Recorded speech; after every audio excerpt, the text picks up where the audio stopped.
the non-Brahmins. Vanakkam. Today I am going to speak on the topic the way Brahmins entered into and destroyed four major primitive religions of the world. But who unto you, scribes, the Veda Pandits, and Pharisees, the Jew Brahmins, hypocrites, for ye shut up the kingdom of heaven against men, for ye neither go in yourselves, neither suffer ye them that are entering to go in.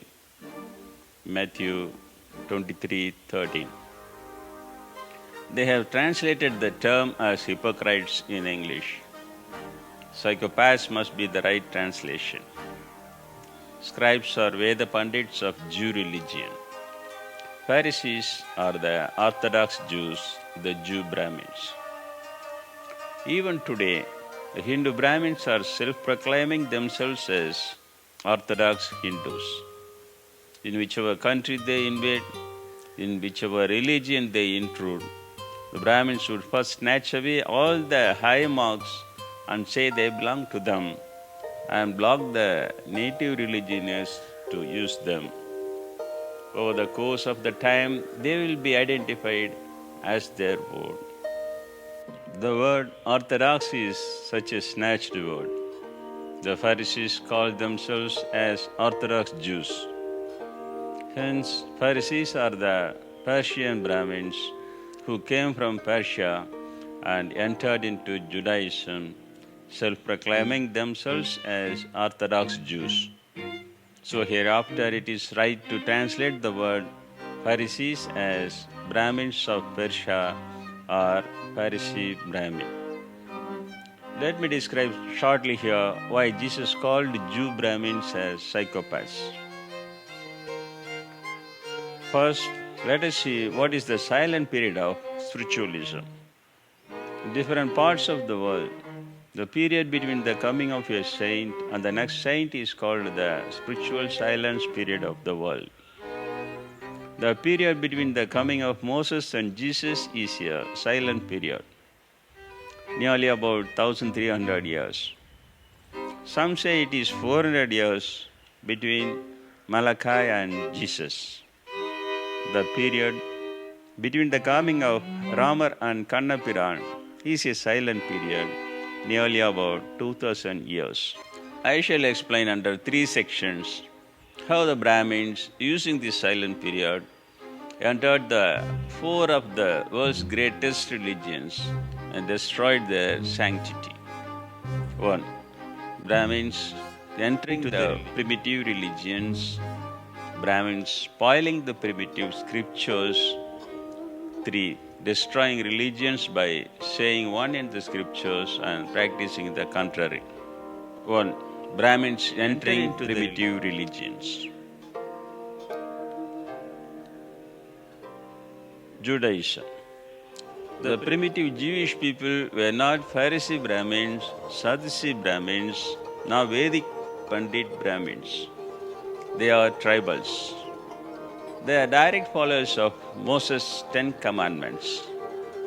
Zionists maybe. It is through them that the Brahmins enter into Jainism. The primitive Jains were not Brahmins. Mahavira was not a Brahmin. Jains were not followers of any book. They were directly following the non-killing and non-violence of lives. A Brahmin saying he was the disciple of Mahavira writes the Shastra. Bharata Chakravarti, the eldest son of the first Tirthankara, Rishabhadeva, appoints a committee to teach the society about the soul. There were all those who knew the philosophy of Atma, the soul. Later, Brahmins entered and made it only for the Brahmin segregation. Would a non-Brahmin, who was the first emperor and then renounced the world and had attained the Kevala Jnanam, the liberation, would he say that only the Brahmins are worthy of teaching spiritual knowledge? Buddhism. Buddhism does not accept the Varnasrama Dharma or caste division. The Lord Buddha was not a Brahmin. He was from King dynasty. In fact, when Buddha was living, the Brahmins were bitterly opposed to him and they scolded and humiliated him for refusing the animal sacrifice in sacrificial fire. Hinduism. There was never a Hindu religion. Those who worshipped Lord Shiva were called Saivas, and those who worshipped Perumal were called Vaishnavas. Later, the Brahmins introduced and implemented the word Hindu for their personal domination. None of the Hindu gods, Lord Rama, Lord Krishna, Lord Shiva, and Perumal belongs to Brahmin community. The Brahmins who came from outside entered into the religions which the primitive people were following. They are probably the Sadducees who had incited Jesus to kill him and killed him and disappear from there without telling others where they were going in the next 70 years. The word sadhus was brought from there. The Chidambaram Talapuranam describes they dared to kill Lord Shiva in Chidambaram as he was not accepted as Lord when they settled in India. Siddha Tirumular also said that if Brahmins perform pujas in the sanctum sanctorum, the Chancellor clan will be destroyed and the country will suffer from evil diseases. Both of these have happened today. Those who came from outside the temple built by the primitive religions should not perform pujas in the sanctum sanctorum. The evils have come because they have allowed them to do. The Brahmins are those who came directly from the polar religion and who entered the Jewish religion through other countries like Persia and then came here. Andanar are not Brahmins. All caste priests they are. Secondly, Brahmins spoiling the scriptures of primitive religions. Judaism. The early Jews were the ones who followed only the 10 commandments of Moses, Torah. There entered the Pharisees, Sadducees, and Veda Pandits and self-proclaimed themselves as Orthodox Jews, the Jewish Brahmins.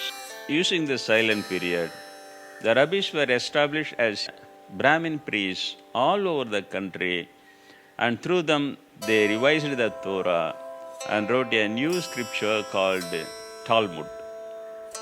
When asked, they said that God gave Moses a written Torah, but said many orally. That is the Talmud. No one can ask for proof. They are good at faith exploiting devotional deception. The Pharisees, Sadducees, and Vedic Pandits were the ones who separated themselves on the disputes over the Talmud. However, when they deceive the primitive race, they will come together. They used to kill those who asked what proof for this Talmud was the Lord saying in Moses' ears, blaming them as anti-Jew, the enemy of Jewish religion. So others do not speak in fear. Jesus later condemned the rewriting of these people. He opposes them, saying, "Would you write all your own imagination and lie as God's sayings?" In Talmud, the Jewish Brahmins, that is, Orthodox Jews, have written that they can have sex with children and it is not a sin. You can guess the rest with this. Jainism. There were no Shastras for primitive Jainism. The principles were non-killing and non-persecution of other lives. A Brahmin self-proclaiming himself as a disciple of Mahavir starts writing Shastras. Today there are two Shastras of Svedambara and Digambara. This is how the Brahmin does. He would call himself an Orthodox Jain, a Jain Brahmin. He would beg for a cow and live, but he would write down all the imaginations that he had in his mind and call it the scriptures of God. I shall now examine what are the inter-Brahmin interpolations of the Jain scriptures. The Jainism, which does not say Varnasrama, also has a unique identity as a Brahmin, and that they should have a privilege at any time. We shall also conclude that they will not mingle with the primitive religion without a separate identity.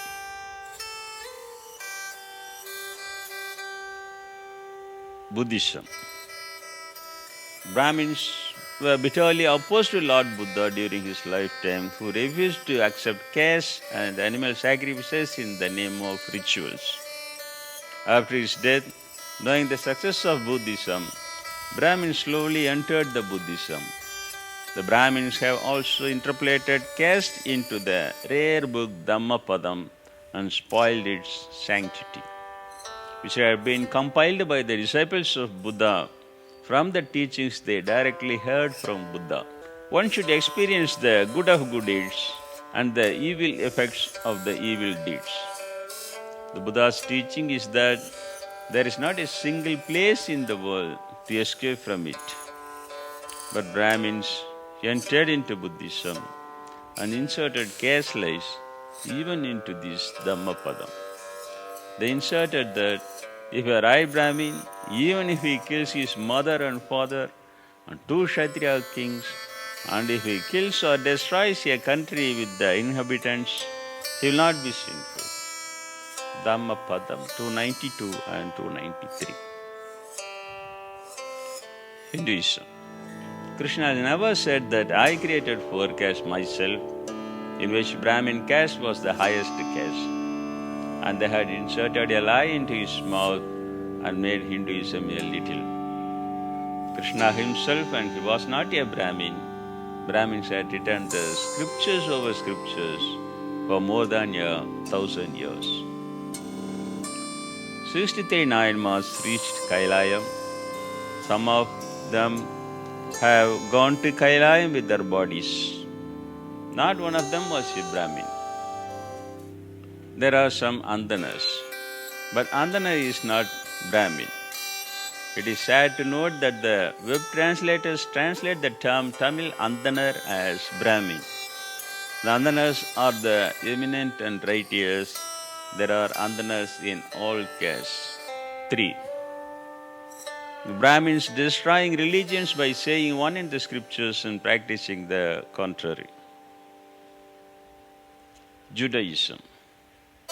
I deserve mercy, not sacrifice. This is the doctrine of Jewish religion. This is what Jesus pointed out to the Jews. But the nature of the Brahmins is to say something in principle and have the opposite. They tortured and killed a saint like Jesus. They must have killed many before Jesus. It became historic that Jesus was killed because he was powerful. A Jewish religion, which should have lived but had lost its moral capacity to remain in the world, has been lost because of Brahmin sins and the sins of the primitive Jews who followed Brahmins and killed the saints just because the Jewish religion highlighted the sinners, the Jew Brahmins. Jainism. Non-killing and non-persecuting lives being the basic principles of Jainism came under the control of the Brahmins. And the kings became the weapons in their hand, who had been used to persecute and kill saints like Appar Swamis. It is unthinkable that the great Appar Swami is to be tormented in a lime kiln for 7 days. The Jain Brahmins had made the king believe that Appar escaped using the Jain mantra.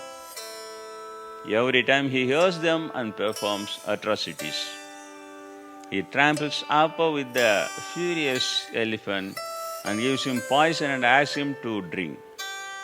Since Lord Shiva saved him from everything, the king asked them to say a cruelty such that Upper Swami cannot escape using the Jain mantra. Not even a single Jain Brahmin arises to advise the king not to persecute Upper Swami.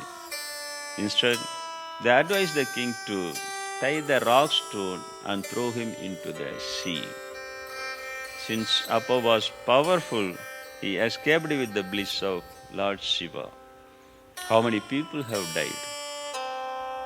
It was destroyed by the fact that Jainism had lost its morality by Brahmins misleading the kings and people in the opposite way of the basic principles. Buddhism. It was the Buddhist Brahmin clergy who destroyed Hinduism along with the Jains. They tortured many good servants of God as they had tortured Appar and Thiruññana Sambandar. Even if a Brahmin kills his mother and father, he won't be sinful. They played mischief and inserted such a sinful statements in the Dhammapadam. The followers of these were also become sinners, and the morality of Buddhism was lost and totally destroyed in India. Hinduism. In fact, Hinduism had already been totally destroyed. The present-day Hindu religion is the combination of Saivism and Vaishnavism, which the Appar Swami and Sambandar had upheld at the end of the 6th century. While Anaya Nayanar to Shudra Vayalar Nayanar, Trinilakanda Yalpana Nayanar, and in Vaishnavism, Tiruppan Alvar, Tirumalizai Alvar, and many other devotees from the so-called Shudra clan have reached thee. The lie that God created 4 castes, in which the Brahmin caste was the highest caste, have fetched in the curse of the numerous true servants of God who are humiliated by that lie. Like the Jewish rabbis, the Brahmins are contemplating the Brahmin gurus in the country and secretly murdering the true servants of God who do not comply with their caste principles. These have made Hindus a sinful gang of saint murderers like the Jews. If it were not freed from the Brahmins, there is a danger that the Hindu religion too would be destroyed by the loss of moral ground like the Jewish, Jainism and Buddhism have been destroyed, losing their moral grounds to live. The basic purpose of any religion is to make people feel good and to be able to walk on the path of God. But what is the entry of Brahmins from outside of every religion, calling themselves Orthodox, establishing religious institutions throughout the country, establishing Brahmin leaders in it, then deceiving the people by inserting lies in the primitive scriptures and deceiving the people by making the Brahmin gurus to recognize them, slandering and disguising the enlightened ones as traitors and slaying saints when they come and show the right path. What else is this if not a psychological disease? So we understand that Jesus called the Jewish Brahmins psychopaths and understand that the Jewish, Jain, Buddhist and Hindu Brahmins are all the same people and psychopaths, and people should be able to walk in the right way towards God, not fascinated by their false explanations, getting rid of the psychological disease. May Jesus bless you all. Nandri, Vanakkam.